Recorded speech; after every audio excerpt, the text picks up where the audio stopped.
Hi folks, this is Don Meissner with the North Country Fishing Report.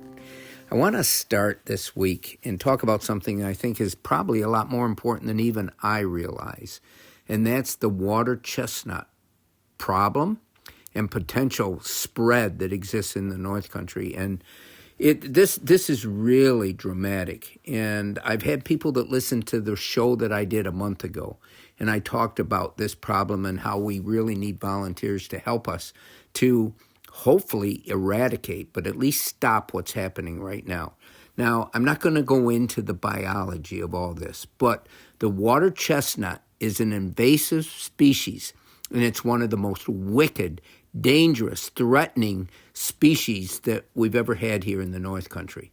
And what it could do is destroy our fishery. Now, that's a major statement, but it's absolutely true. Now, it's been found in Huvilton in the Oswegatchie River.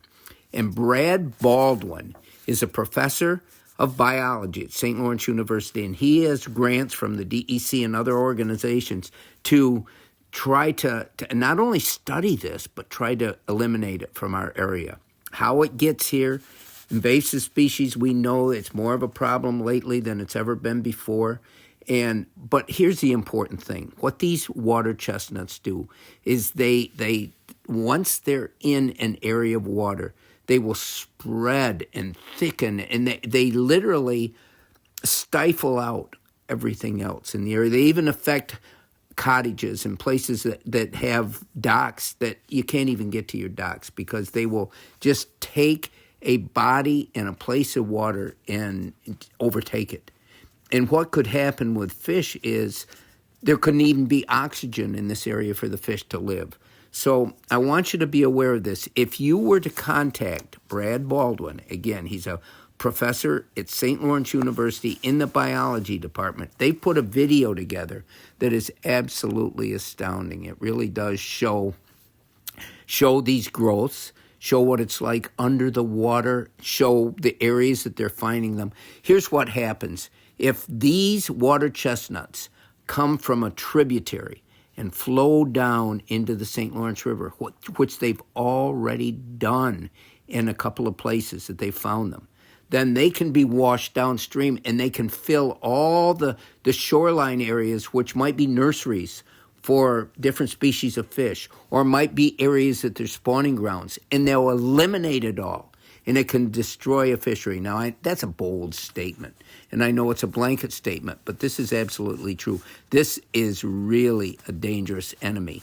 So if you want to know more, first of all, you can go online and you can see what water chestnuts are. You can learn more about what they are, how they can take over an area. But also, if you could contact Brad and get the video and be able to look at this video. And you can do that online very easily, but I'm not going to give you telephone numbers because most of you are probably in your car and you're not going to be able to take them down anyway.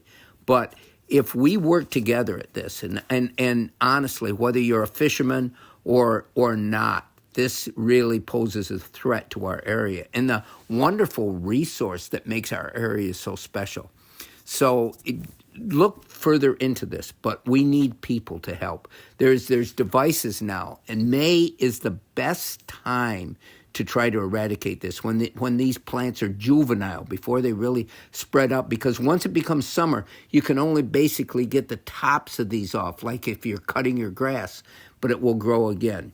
But anyway, they have devices. I started to say that. They have devices that can go, these machines that can actually go down and chop all this away.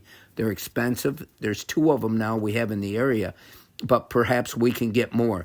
But the bottom line is we need help. We need people working together, and we can attack this enemy. Until next time, folks, this is Don Meissner with the North Country Fishing Report.